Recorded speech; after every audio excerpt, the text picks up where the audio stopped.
দেশের আলোচিত চিত্রনায়িকা পরীমনির মামলায় জামিনদার হতে দেখা গিয়েছিল তরুণ সঙ্গীতশিল্পী শেখ সাদিকে।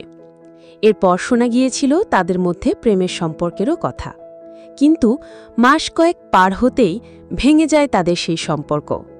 কিন্তু গেল 10 আগস্ট ঢাকার একটি 5 তারকা হোটেলে পরীমনির ছেলে পূর্ণর জন্মদিনের আয়োজনে গায়ক সাদিকে দেখে অনেকে অবাক হয়েছেন। তাহলে কি পরীমনি ও সাদির প্রেমের সম্পর্ক আবার জোড়া লেগেছে? এমন কানাঘুষাও শোনা গেছে। এ নিয়ে দুজনের কেউই কোনো কথা বলেননি। আগস্টের শেষ সপ্তাহে এসে যেন প্রেমের গুঞ্জন উস্কে দিলেন পরীমনি।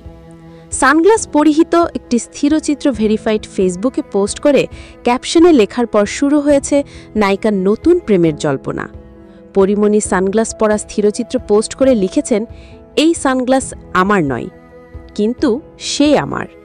সবাইকে জানাই শুভ শুক্রবার। বার্তাকাল অনলাইন ডেস্ক।